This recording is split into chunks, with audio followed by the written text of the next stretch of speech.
نبی پاک علیہ السلام کا فرمان صحیح مسلم میں موجود ہے، حضور نے فرمایا میں اس دل سے پناہ مانگتا ہوں جو دل تو ہو پر اس میں خشوع نہ ہو۔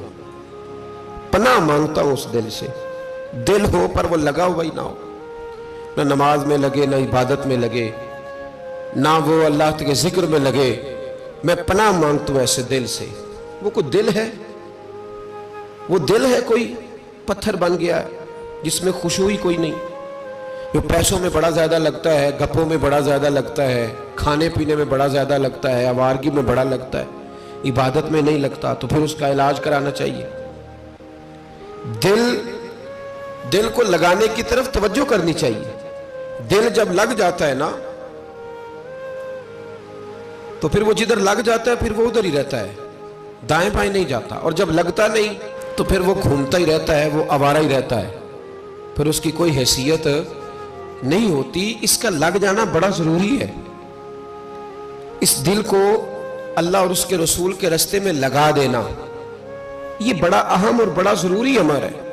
نہیں نہ لگے گا تو یہ خراب ہو جائے گا، بگڑ جائے گا، اس پر محنت کی ضرورت ہے۔ نبی پاک علیہ وآلہ وسلم سید عالم صلی اللہ علیہ وسلم کے جو غلام تھے نا، ان کا جب دل نہیں لگتا تھا تو دل کی شکایت کرتے تھے۔ ایک صحابی نے عرض کی حضور میرا دل سخت ہو گیا، نرم ہی نہیں ہوتا۔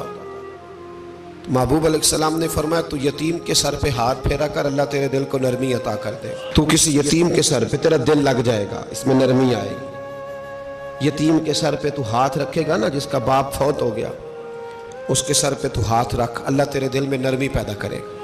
محبوب نے بیان کیا۔ حضرت جناب سیدنا سری سختی رحمت اللہ علیہ فرماتے میرا دل سخت ہو گیا تھا، میں بڑا پریشان رہتا تھا۔ حضرت معروف کرخی رحمت اللہ علیہ کی بارگاہ میں کئی دفعہ عرض کی، میں نے کہا بابا میں اس کا کیا کروں، یہ سخت ہو گیا، مہینوں ہو گئے یہ اللہ کے خوف میں نہیں رویا، سالوں بیت گئے حضور کی نعت سن کے نہیں رویا، اب تو کتنا وقت گزر گیا ہے، اسے مدینے جانے کے لیے بھی رونا نہیں آتا، حضور یہ سخت ہو گیا ہے، کوئی رحمت کی نظر ہو، خشکی سی آ گئی ہے، عجیب سی میل چڑھ گئی ہے۔ فرماتے کئی دفعہ میں نے خواہش کا اظہار کیا۔ ایک دن نا عید کا دن تھا تو حضرت معروف کرخی نے ایک چھوٹا سا بچہ انگلی کے ساتھ لگایا ہوا تھا، تو حضرت آ رہے تھے، تو میں نے کہا حضور آپ کدھر سے آ رہے ہیں، یہ بچہ کون ہے؟ فرمانے لگے یتیم ہے۔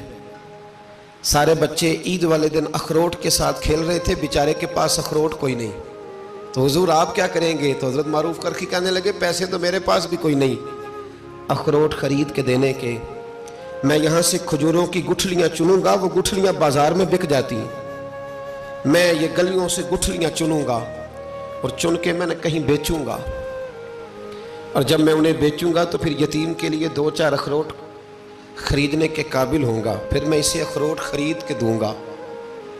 پتہ نہیں کہاں کی بات سنا رہا ہوں میں آپ کو، اور پتہ نہیں کہاں کا ذکر کر رہے ہیں بابا جی۔ بچہ یتیم ہے، بچے اخروٹ سے کھیل رہے تھے، اس کے پاس اخروٹ کوئی نہیں۔ بابا آج کا پیر تو معرفت کی بات کرتا ہے، تو یتیم کے لیے گٹھلیاں چننے چلا ہے۔ آج کا پیر تو کہتا ہے میں اسی والے کمرے میں بیٹھ کے تمہیں بڑا عرش کے اعلیٰ کی بات بتاؤں گا، یتیم کے لیے گٹھلیاں چننا، مدرسے کے طلباء کی نوکری کرنا، یتیموں کا، غریبوں کا، ان مجبوروں کا خیال کرنا، یہ تو رواج ہی نہیں ہے آج کا۔ بابا تو کیا کہانی سنا رہا ہے؟ تو حضرت معروف کرخی کہنے لگے گٹھلیاں چنوں گا، پھر انہیں بیچوں گا، پھر جب کچھ پیسے ملیں گے نا تو میں اسے اخروٹ خرید کے دوں گا، اور فرمانے لگے جب یہ اخروٹ سے کھیل کر ہنسے گا نا تو اللہ میرے دل کو سکون عطا فرمائے گا۔ میں گٹھلیاں چننے جا رہا ہوں، میں مزدوری کرنے، تیری تلاش میں پھرا میں جنگل پہاڑ اور دشت میں۔ تو حضرت سری سختی فرماتے ہیں میرے گھر میں پیسے تھے، میں نے کہا حضور اگر یہ نوکری مجھے مل جائے تو میں غلام جو ہوا، اگر مجھے دے دے یہ نوکری تو میں نہ کر لوں؟ فرمانے لگے تو کر لے۔ فرماتے میں اس یتیم کو پہلے گھر لے گیا، وہاں سے میں نے پیسے لیے، پھر بازار لے گیا، کپڑے خریدے، اس کے لیے ٹوپی خریدی، پھر میں نے اسے 2 کھجوریں کھلائیں، پھر اخروٹ خرید کے دیے۔ حضرت سیدنا معروف کرخی کہتے ہیں اس کو میں نے چیزیں دے کے نا، وہ بچہ تھا، بچے ہی ہوتے ہیں، میں نے جب اسے اخروٹ دیے تو وہ دوڑنے لگا، میں بھی ہلکا ہلکا پیچھے چلنے لگا۔ فرماتے ہیں وہ جا کے بچوں کے گروہ میں مل گیا، وہاں درجنوں 20 بچے کھیل رہے تھے، وہ مل گیا، وہ کھیلتا رہا۔ آپ فرماتے ہیں لوگوں اس دن میرے رب نے میرے دل کو اپنے قرب کی لذت بھی عطا کی، اور میرا دل تھا میرے سینے پر ساری رات، تھا میرے سینے میں میرا دل، پر ساری رات میرے نبی کے قدموں کا طواف کرتا رہا ہے۔ اب نہ لگ گیا ہے، پاک ہوئے تے پاک بھی ملدا ہے، اے بنا پاکو پاک نہیں ملدا۔ سادے وجود نو تون دے نالوں اکو تولا ٹکڑا دل دا۔ یہ دل میں خشوع پیدا ہو جائے نا، خشوع یہ لگ جاتا ہے۔ نبی پاک صلی اللہ علیہ وسلم نے فرمایا قیامت میں اللہ کے عرش کے سائے کے علاوہ سایہ نہیں ہوگا۔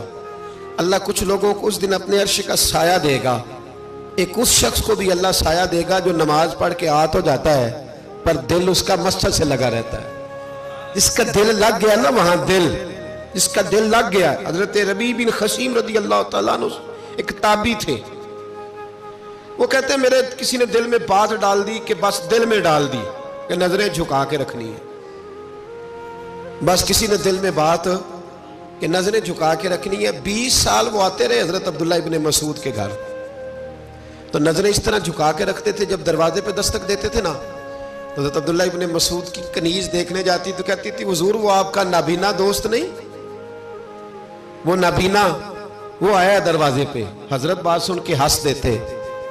20 سال گزر گئے، کتنے؟ کسی کو کہا جائے نا پیر صاحب مرید کو وظیفہ بتائیں کہ 20 دن کرنا ہے، تو نام دن پوچھے تو کہندے میں ادھر نہیں کیتا جدن تساں دسیا سی، اس دن تو میں نے کیا تھا۔ تو پھر ساتھ ہی کہتے ہو ہمیں غوث پاک بھی بنا دو، جلدی جلدی ان کی لسٹ میں بزرگوں کی شامل کر دو۔ تو بھائی ذرا ٹھہر جا، 20 سال آتے رہے، 20 سال۔ ایک دن کہا تھا کسی نے نظر جھکا کے رکھنا، تو کہتے کنیز باہر جاتی، کہتی حضور آپ کا وہ نابینا دوست نہیں وہ آیا، تو حضرت ہنس دیتے۔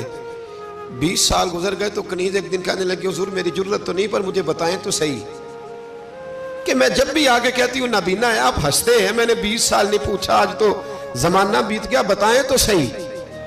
آپ فرمانے لگے وہ نابینا نہیں، اس کا دل لگ گیا ہے، یہ بات بیٹھ گئی ہے کہ نظریں جھکا کے رکھنی ہے۔ وہ نابینا نہیں، اسے تو نظر آتا ہے۔ آج جب آئے گا نا تو پردے کے پیچھے کھڑی ہو کے دیکھنا، جب دوبارہ آیا تو بی بی کہتی ہے پردے کے پیچھے میں نے کھڑے ہو کے دیکھا، وہ تو آنکھیں کھول کھول کے دیکھ رہا تھا۔ اس کا دل لگ گیا تھا کہ جب کوئی عورت نظر آئے تو پھر نظر جھکا لینی ہے، پھر نابینا بن جانا ہے، تو اس کو بن گیا تھا، لگ گیا دل اس طرف، تو بات بن گئی۔